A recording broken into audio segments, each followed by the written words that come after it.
Assalamualaikum warahmatullahi wabarakatuh. Alhamdulillahilladzi khalaqas samawati wal ard wa ma bainahuma fi sittati ayyam thumma istawa 'alal 'arsy ma lakum min dunihi min waliyyin wala syafi'in afala tatadhakkarun. Ashhadu an la ilaha illallah wahdahu la syarika lah. Iyyahu na'budu wa iyyahu nasta'in. Wa ashhadu anna Muhammadan abduhu wa rasuluh khatamul anbiya'i wal mursalin. Allahumma salli wa sallim ala sayyidina wa nabiyyina Muhammad tibbil qulubi wa dawaiha wa afiyatil abdani wa shifaiha wa nuril absari wa diyaiha wa ala alihi wa sahbihi ajma'in. Amma ba'du fa ya ibadallah, inni usikum wa nafsi bitaqwallah faqad fazal muttaqun. Ittaqullaha haqqa tuqatih wa la tamutunna illa wa antum muslimun.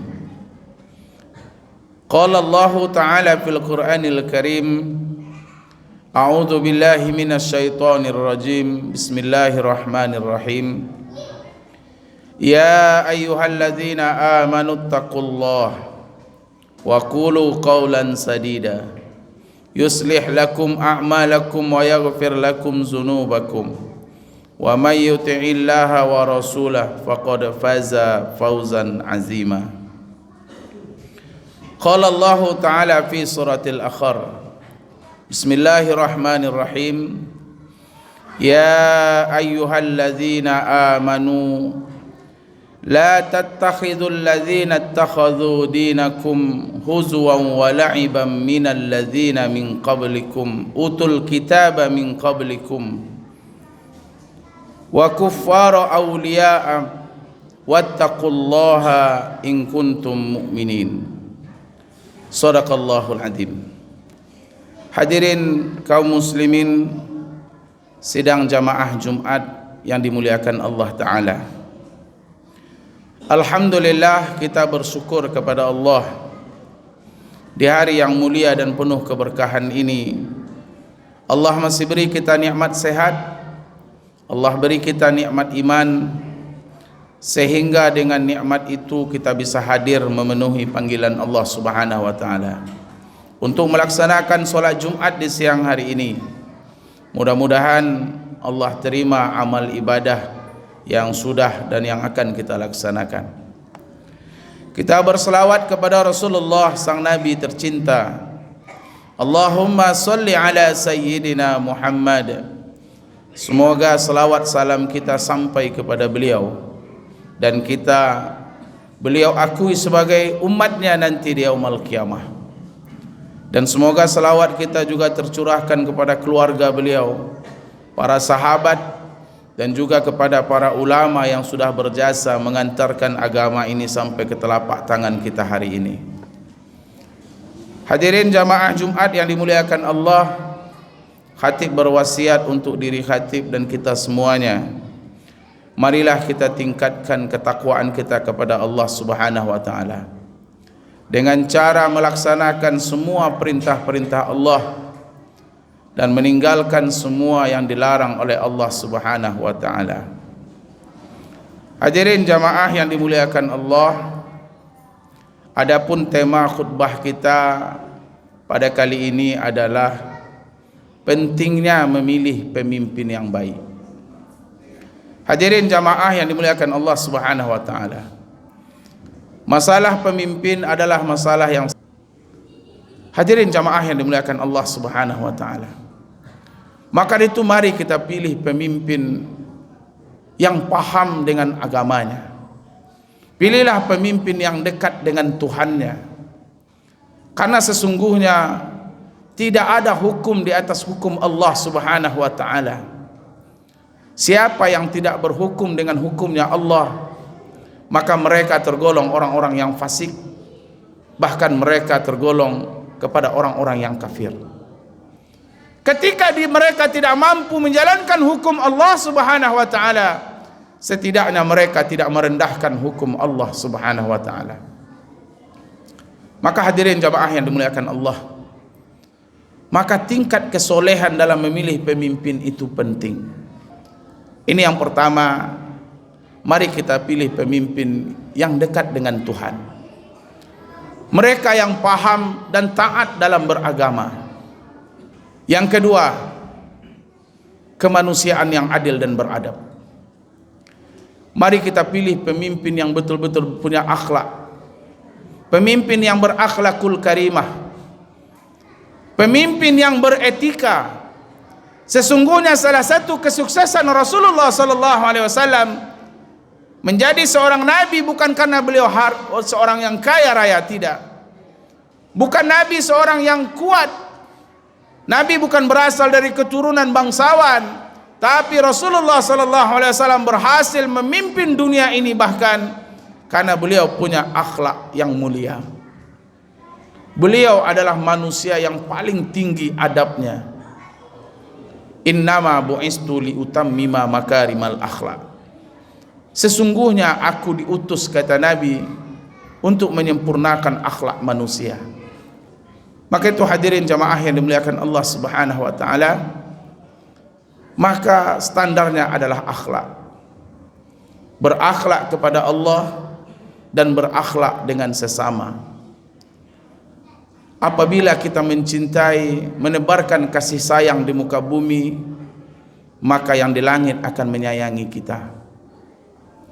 Yang ketiga, persatuan Indonesia.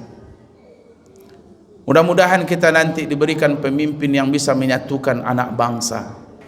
Hadirin jamaah Jumat yang dimuliakan Allah Subhanahu wa taala, sesungguhnya rahmat itu akan Allah turunkan satu negeri yang bisa bersatu. Inna rahmata la yanzilu ala qaumin qati'ur rahim. Sesungguhnya rahmat itu tidak akan Allah turunkan kepada negeri yang berpecah belah.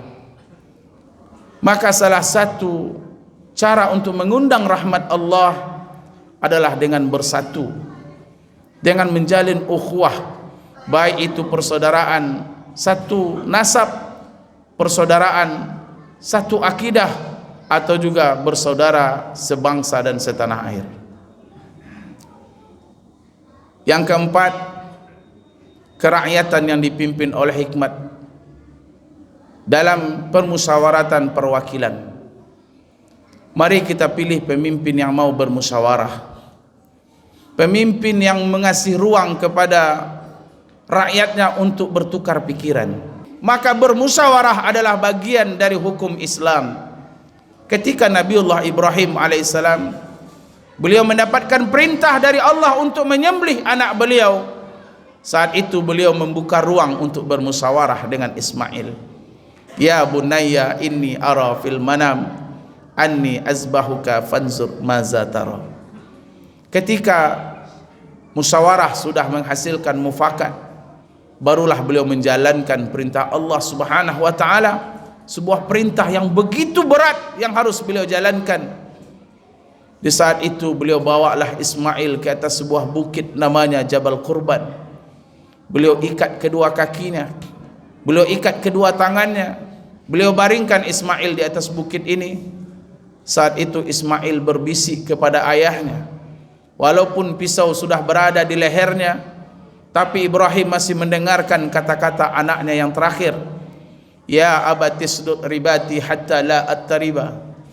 Wahai ayahku, tolong kuatkan ikatan ini biar saya tidak bisa bergerak. Waqfuf anni thiyabuka hatta la yatanasara alaihi syai' min dami fatarahu ummi fatahzan. Singsingkan bajumu wahai ayah, biar bajumu tidak kena percikan darahku, biar ibu tidak sedih melihat darah itu.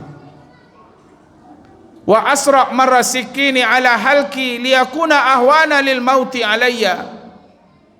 Wahai ayahku, tolong cepatkan goresan pisau itu di atas leherku agar aku tidak terlalu lama merasakan kematian. Fa iza ataita ummi faqra 'alaiha salama minni. Nanti kalau ayah pulang, tolong sampaikan salamku kepada ibu, katakan aku sangat mencintainya.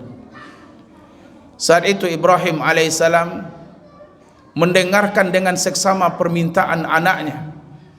Dia kasih ruang untuk anaknya berpendapat, walaupun ini adalah detik-detik terakhir dia akan menjalankan perintah Allah Subhanahu wa taala. Begitu turi tauladan yang diberikan oleh keluarga kecil Ibrahim kepada kita.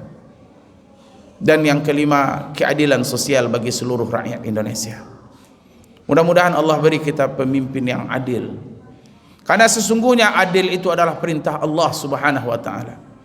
Innallaha ya'muru bil adli wal ihsan. Sesungguhnya Allah memerintahkan, menyuruh kamu harus berbuat adil dan berbuat baik. Bahwa sesungguhnya seorang pemimpin apabila dia menjadi pemimpin yang adil, pemimpin yang amanah, maka dia akan dimasukkan ke dalam surga tanpa dihisab. Tapi apabila seorang pemimpin zalim, seorang pemimpin tidak berlaku adil dan dia khianat atas kepemimpinannya, maka dia akan dicampakkan ke dalam neraka. Orang yang pertama sekali akan dilemparkan ke dalam neraka Jahannam. Maka itu hadirin jamaah yang dimuliakan Allah, apa yang mesti kita lakukan? Yang pertama, marilah kita beristikharah kepada Allah Subhanahu wa taala. Mari kita minta solusi kepada Allah. Wasta'inu bis sabri was shalah. Jadikan sabar dan solat itu sebagai penolong. Apapun persoalan kita hari ini, Allah sudah siapkan solatnya untuk mencari solusi dari persoalan yang kita hadapi saat ini. Ketika rezeki kita tidak lancar, kehidupan semakin sulit, perbanyaklah solat duha. Ketika hati kita gundah, perbanyaklah solat qiyamul lail, perbanyaklah solat tahajud. Ketika hajat kita tidak kesampaian, perbanyaklah solat hajat. Ketika kita ragu dalam memilih pemimpin, perbanyaklah solat istikharah kepada Allah Subhanahu wa taala. Yang kedua, mari kita dengarkan arahan ulama kita. Tidak ada tauladan akhir zaman yang paling baik kecuali adalah mendengarkan arahan ulama. Hari ini banyak ulama mana yang mesti kita dengar? Saya akan mengutip sebuah pendapat Imam Asy-Syafi'i. Tanda-tanda ulama yang baik di akhir zaman adalah ulama yang paling dibenci oleh orang-orang kafir, dan ulama yang paling dibenci oleh orang-orang munafik. Itulah ulama yang benar.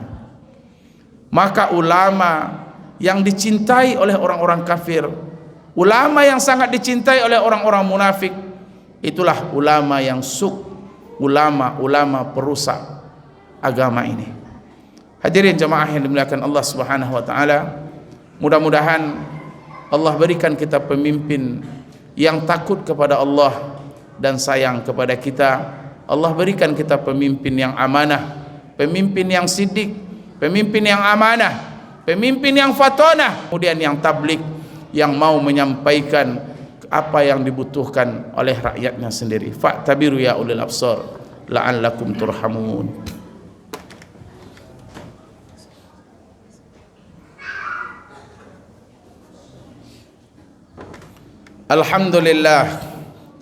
Alhamdulillahi wa kafa, wassalatu wassalamu ala sayyidil mustafa wa ala alihi wa ashabihi min ahli sidqi wal wafa.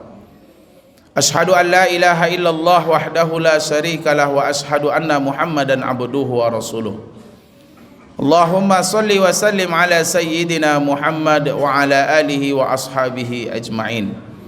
Faya ibadallah, inni usikum wa nafsi bitaqwallah faqad fazal muttaqun. Ittaqullaha haqqa tuqatih wa la tamutunna illa wa antum muslimun. Thumma asma' qala Allah ta'ala fil Qur'anil Karim, a'udzu billahi minasy syaithanir rajim. Bismillahirrahmanirrahim, wal 'asr. Innal insana lafi khusr illa alladziina amanu wa 'amilus solihati wa tawasaw bil haqq wa tawasaw bis sabr. Innallaha wa malaikatahu yusholluna 'alan nabi.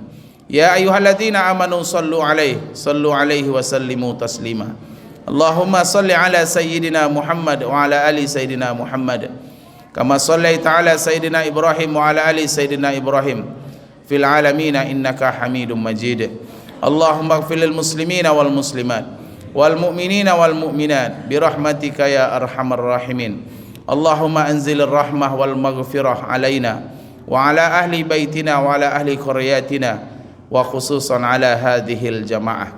ربنا آتنا في الدنيا حسنة وفي الآخرة حسنة وقنا عذاب النار والحمد لله رب العالمين. عباد الله إن الله يأمر بالعدل والإحسان وإيتاء ذي القربى وينهى عن الفحشاء والمنكر والبغي يعظكم لعلكم تذكرون فاذكروا الله العظيم يذكركم وادعوه يستجب لكم ولا ذكر الله أكبر. أقيموا الصلاة.